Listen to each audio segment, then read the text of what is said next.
Hosted by you/throwaway Jason 7723. I, 22M, have a roommate, let's call him Alex, 23M, who moved in about 6 months ago. I honestly never considered that Alex might be trans, not that I would care if he was, but that's not the issue. He is a short guy, probably under 5 feet 5 inches, has a lot of facial hair, muscles, and, in my opinion, looks a lot like a short Henry Cavill. No one I know has ever brought up this idea before. I've had friends and family over at our apartment, and this is really the part that gets to me because my mom is extremely against gay people. If she sensed anything was up, she would have caused problems right away. Alex and I get along. We're polite but not really friends. He's quiet but super polite, always pays rent on time, helps with chores, and even shares his cooking with me. I appreciate having him around, especially because my last 3 roommates were each their own horror story. The issue came up when my girlfriend, let's call her Sarah, 28F, came over one day. Alex was shirtless. Just to clarify, I forgot to tell Alex that she was coming over, and she noticed the scars on his chest. After that, she was quiet and short with me for her entire stay. When she got home, she blew up my phone, asking why I had a female living with me. I was confused and asked what she was on about. She said she knew that his scars were from top surgery and that he is short, so he has to be trans and a born female. I tried to explain that even if Alex is trans or a born female, there's no way I'd be attracted to him because to anyone who looked at him, he's clearly a guy. Plus, he's respectful and doesn't cause drama, unlike my last roommates, which she knows about. Just to be clear, I honestly still have no idea if Alex is even trans. I googled it, and those scars could be from some other surgery, like heart surgery or gynecomastia. I really don't have an argument for him being short, but there are plenty of short men. At first, Sarah wanted me to just ask Alex if he was trans, which, why the hell would I do that, or give her his last name so she could run a background check? I said no to both. Then she said this was a violation of trust and that if I didn't either find out if Alex is trans, and kick him out, or just kick him out altogether, she would have to reevaluate things. Basically, she was threatening to break up. I told her I don't do ultimatums, and we're done.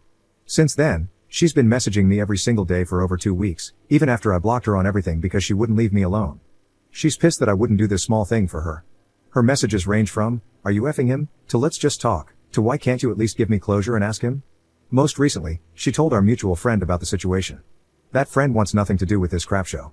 I didn't feel bad at first, but after talking about it online, I've had some people say I should have just asked my roommate if he was indeed trans to keep the peace or that I shouldn't have essentially chosen my roommate, who I've only had for about 6 months, over my girlfriend of 5 years. I wonder if I'm being unreasonable. I legitimately do not see how any straight dude could find Alex attractive, personally, but maybe I should have done something just to keep the peace. Edit to answer some questions. Did you break up with her? Yes. During a text conversation, we broke up. I always told her I had one rule: I don't do ultimatums. If she were to say, choose X or me, I would leave. I put up with a lot of verbal and physical crap, but I don't tolerate that kind of BS. Ages? I was 17, and she was 22 or 23 when we got together. It's been a long time, so I'd have to look back to make sure. But yeah, I was definitely 17. We got together the day I turned 17, our anniversary is my birthday. We couldn't get together before then because of the age of consent in my state, which I now understand is really messed up. I don't know if it helps, but we've known each other our entire lives.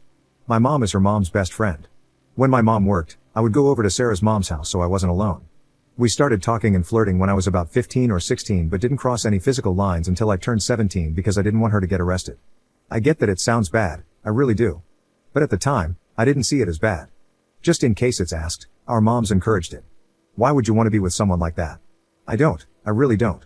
I didn't realize it was transphobia until some people here talked to me about it. I thought it was just her being jealous, but I now understand how messed up it is. Please understand I live in the Bible Belt. I didn't even know trans people existed until I was 16. My personal thoughts are that I don't see a problem with people being trans or transitioning. At the end of the day, it isn't my business. Is Alex trans? I have no clue. He could be, but he could have also had breast cancer, gynecomastia, heart surgery, lung surgery, or any number of other procedures. It's not my business. Is Alex safe? I'll talk to him when I get home and then talk to my landlord. I will change my gate code and have her removed from the allowed guest list. I'll also ask my landlord not to let her in personally. She hasn't been too violent in the past, but I also didn't know she was this unhinged before either. Was there abuse? I feel like this has been implied in some questions. I don't know. Has she insulted me? Yes. Has she been physical? Yes. But nothing crazy, slapping, pushing, shoving, but never anything like punching or drawing blood. Why didn't you ask Alex about his scars? I have a few reasons. First, I personally wouldn't like it if someone asked me. Second, my mom has scars all over her body for different reasons and gets livid if you ask her about them. Third, and probably the reason that confuses people the most, I didn't really care enough to ask. I was curious, but mostly I just thought, and went on with my business. Edit. About the age thing and putting hands on me, this isn't me justifying it, I'm just explaining my side here. Any part of me that thought it was weird when I was younger was dismissed by everyone else around me. My mom got with a guy twice her age when she was 16, had me, and then raised me on her own after he got arrested for something else. She started joking about me and my ex being a cute couple and getting married when we were kids. Even when I was 12 or 13, she made jokes about sneaking me into her prom. My ex's mom also encouraged it because she and my mom are best friends. I thought this was normal. I thought her losing her temper and raising her hands was normal. I thought her insulting me wasn't her but the anger talking. If you have everyone around you telling you something is okay, even if it isn't, it really does mess with you. She is also literally the only woman I've been with, and I haven't even been friends with a woman in a long time because that made her uncomfortable. I get that I was dumb, but try to see my side here. Update 1 day later. I talked to Alex. I got advice suggesting I should either be upfront and completely honest, hide the trans part, or just not tell him at all. I don't know if it was the right decision, but I went ahead and told him because, once I was face to face with him, I couldn't help but do it. To clarify, I did not ask him about his scars or mention them specifically. I said my ex-girlfriend was under the impression he was a trans person. I made sure to say I didn't care whether he was or wasn't and explained that I broke things off with her, changed the gate codes, added her to the do not let in list, and all that drama. Before I even said anything, he asked if I was okay. Like I said, he's a chill dude. He also not so subtly asked the same questions a lot of commenters asked, essentially wondering if I was in an abusive situation. I told him I didn't know, but whatever kind of situation it was, it's over now. The thing that really kind of messed with me is that he called me his best friend. I regret not mentioning in my earlier comments that we were close. I realize now that we have different definitions of close because he's introverted and I'm not. We talked about irrelevant stuff for a while, and then the question came up, would you care if I was trans? To summarize, yes, Alex is trans mask. He had top surgery when he was 19 and has been on hormones since he was 18. He even has a tattoo with the date he started testosterone. While the idea that he could have been a guy with gynecomastia, cancer, or something else is completely reasonable, it just so happens that Alex is trans. And I don't care about that, Alex is Alex. I did show him the post and got his permission to update things. I wouldn't have otherwise. He's also roaming around this post somewhere, but probably won't comment. Notes. Alex is going to help me find low-cost or sliding scale therapy because he personally hasn't heard good things about the college's therapy services. Like everyone else has said, yes, it was abuse. I see that. I will also hold myself to higher standards in the future. Alex sent me information about the therapist he sees, and I'll contact them in the morning. The landlord knows there was a domestic incident, and I trust him to make sure my ex doesn't show up. The do not allow list was made with this in mind.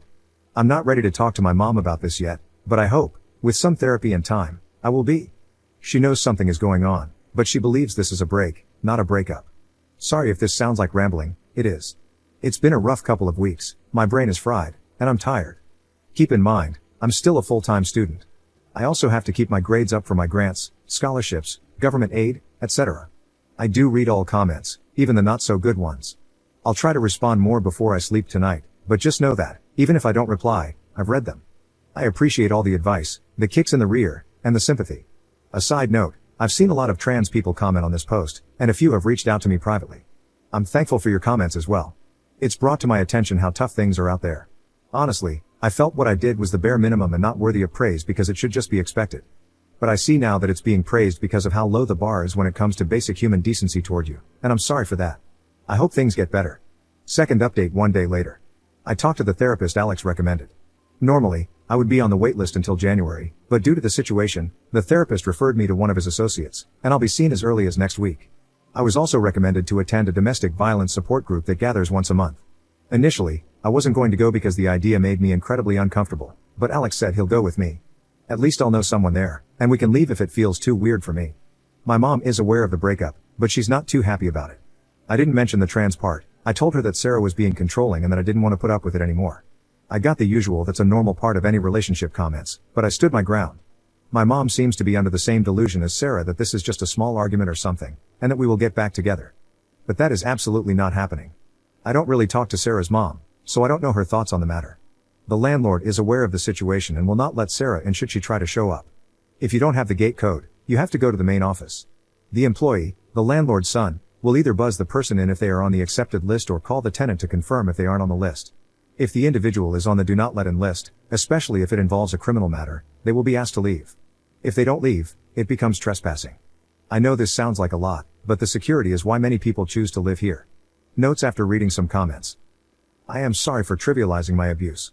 It still feels weird to call it abuse, but I do know that it is abuse. Slapping, pushing, and shoving are physical abuse, and if someone else told me their partner was doing that, I would call it abuse. It's not that I don't think women can be abusive, but as I mentioned in one of the comments, I don't view it as abuse when it's directed at me.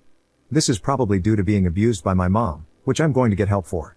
For reference, when I mention my mom's abuse, it's why I'm low contact with her. The reason I was extremely underweight as a kid was that she just straight up didn't feed me much of the time. CPS got called a lot but never did anything. They also didn't take any claims by my teachers that I was being abused seriously because there were no marks or bruises. This has warped my view of abuse. Going forward, if I date again, I won't put up with any physical or verbal abuse. A couple of comments helped me by suggesting that if I'm unsure whether something is wrong, I should think about how I would feel if it were happening to someone else. This has been helpful in shaping my understanding of what is right and wrong in terms of how I'm treated. After a lot of talking, it turns out Alex and I have been friends this whole time, but because I've never had an introvert friend before, I didn't really realize it. Alex says he didn't want to annoy me by trying to chat with me all the time, which, ironically, is how I was feeling too.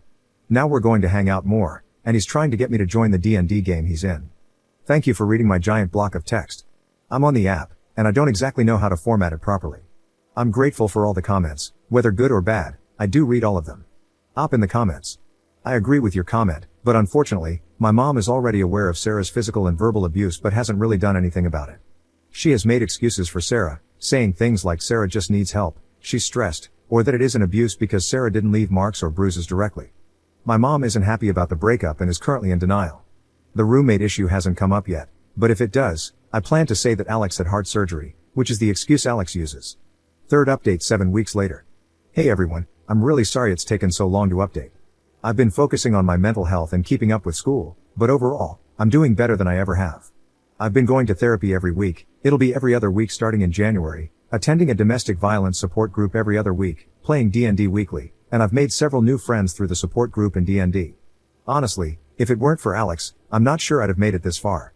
He's driven me to therapy, gone to the support group with me even though he didn't need to, got me into D&D, and introduced me to his friends, who are now also my friends. As for Sarah, who I regret giving that fake name because one of my new friends has the same name, she's in jail. After my initial post, Sarah tried to show up at my apartment, but because she was on the do not let in list, she wasn't allowed in. Instead, she waited for another resident to open the gate, ducked behind their car, and tried to sneak in. She was caught immediately, and the landlord called the police to issue her a formal trespass notice. After that, I began the process of getting a PPO, personal protective order. A week later, Sarah was arrested on charges unrelated to my apartment. She was arrested for trespassing, after warning, resisting without violence, and disorderly conduct. She's currently in jail, awaiting her court date.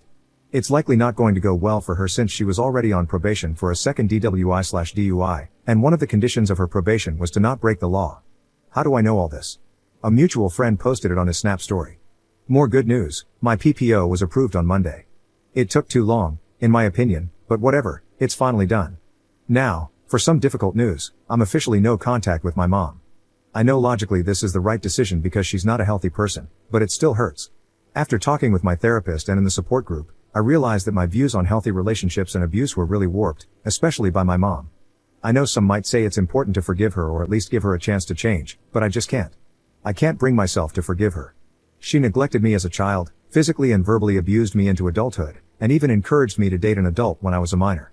After reflecting on everything, I also can't bring myself to say I love her. I realize I only felt that way out of obligation and pity. My mom was taken advantage of when she was a minor, which led to her pregnancy with me, and I do feel bad for her. But instead of seeking help, she chose not to. Now, I'm using her as a reverse moral compass. Whatever she did, I now try to do the opposite. This Christmas, I'm spending time with Alex and his family, which I guess is now also my family. Thanks for all the continued support you all have given me. Commenter. I am really happy for you. I know this is an odd question, but are you and Alex just friends or? Ops response. Admittedly, I don't know how to answer this properly, and I don't even know if I want to answer it. While almost all of the comments on the initial post were overwhelmingly positive, there were some negative comments teasing that I must like Alex or something. It was also upsetting because it implied that I only did the right thing because I must have had feelings for Alex or must have been sleeping with him. On the other hand, I'm not ashamed of Alex and shouldn't let those negative comments control me. I'm just going to say it here, and if anyone says anything disrespectful, I just won't respond. Very recently, as in the past few days, I started dating Alex. At first, we joked about pretending to get together to spite my ex, but then it became less of a joke. Sexuality-wise, I'm not sure where I'm at. I realize now I didn't exactly find my ex attractive romantically or sexually, I mistook platonic, almost familial love for something else. Plus, I was being pushed to date her from the start. Even after finally having women friends, I really don't find them attractive in that way. The only one I liked was Alex, which I realize doesn't make me straight, but I'm not sure what to call myself now. I'm taking this one step at a time.